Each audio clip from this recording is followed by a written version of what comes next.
Oh my gosh, I can't believe I'm starting. So much open land.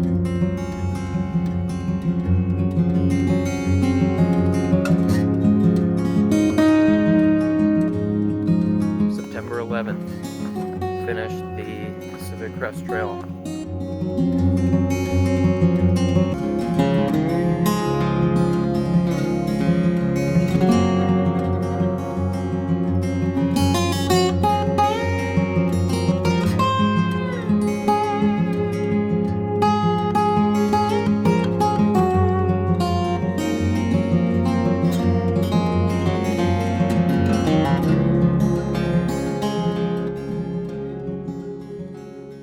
Today I wanted to highlight and talk about one of the pieces of gear I used on the PCT, and that's my Hyperlite Mountain Gear Windrider backpack. It's a 55-liter capacity, and I really enjoy this pack, and it's become my favorite backpack.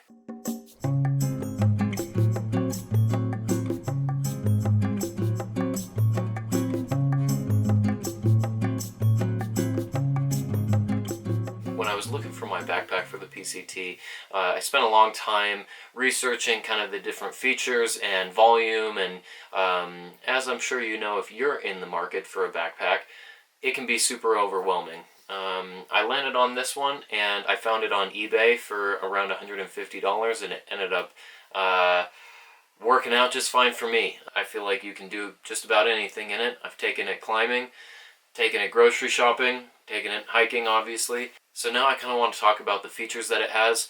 It's pretty simple, and I feel like what it has, it executes really well. So we'll go into that real quick.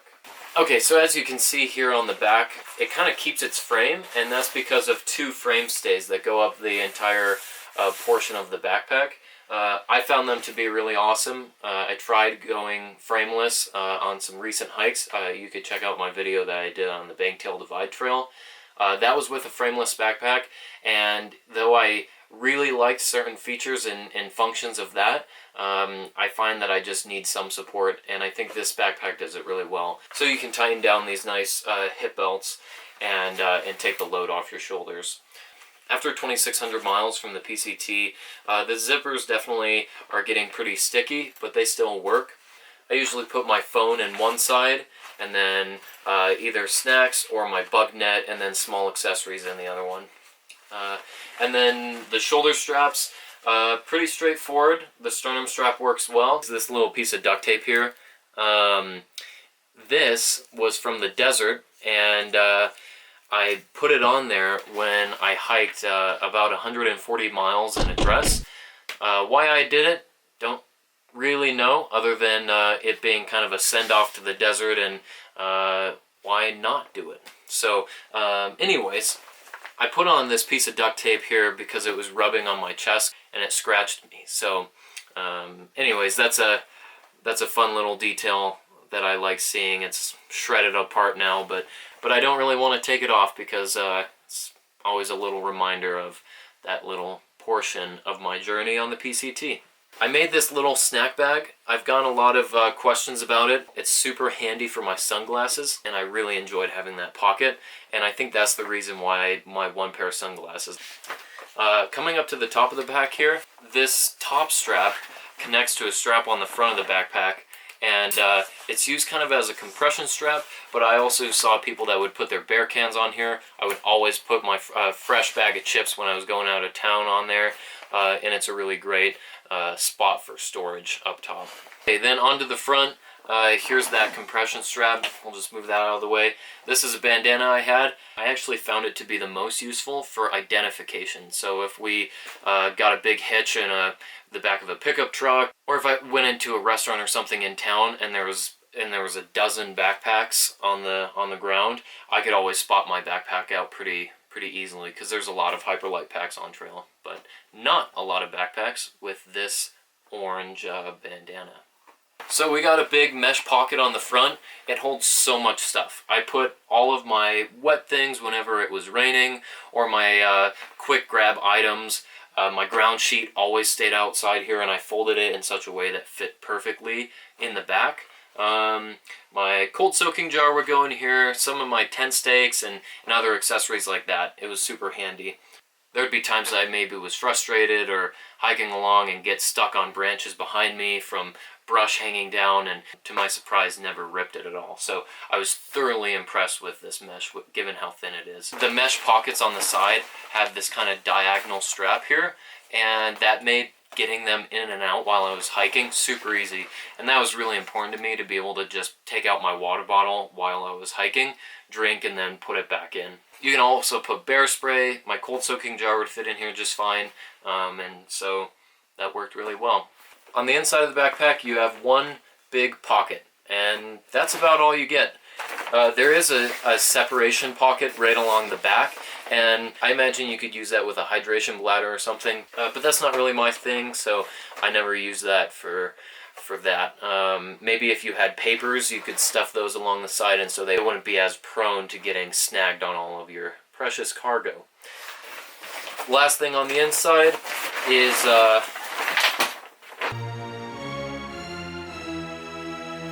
yeah, the one mesh pocket and the frame stays. That's about all that's going on in here.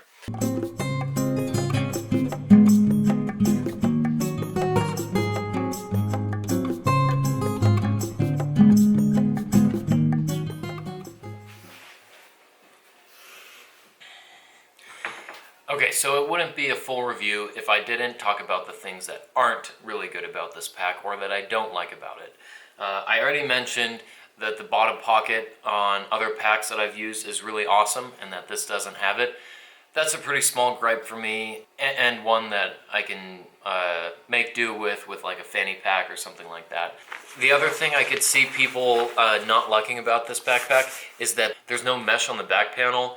That really isn't a problem for me, because I've used backpacks that tout this state-of-the-art mesh back panel, and my back still sweats a lot. So I've never found great success with that anyways, and yeah, I definitely sweat with this, and you can tell it's pretty discolored, but I find that it's fairly comfortable, and actually without it having any padding on the back here, it actually keeps my back a lot cooler, I found. One thing that you got to really make sure of with this backpack is packing it well. So you can't just throw a bunch of things in there and have the corner of your pot or your spoon, your tent stakes, other hard goods like that be poking out, especially on the back here, because you will feel them on your back. I dealt with this a lot in the Sierras when I packed my bear canister in here.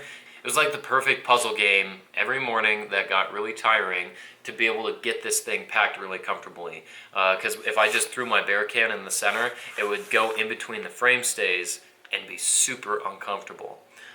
So that's not really too great, but with a little bit of practice and a little bit of effort in the morning and dialing a system in of how you pack this pack, that quickly became a non-issue for me for the entire PCT.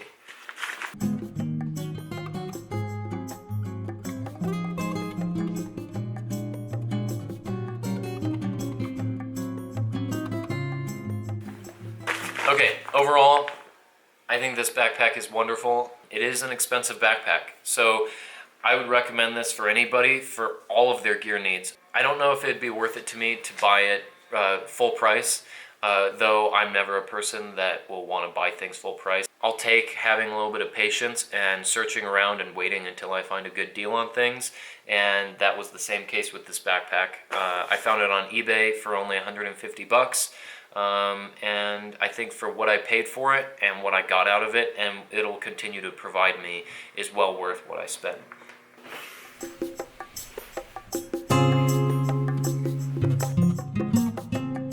It seemed like I had to have a perfect puzzle piece. It was like a perfect puzzle piece too. It was like the perfect puzzle piece. It was like the perfect puzzle game every morning.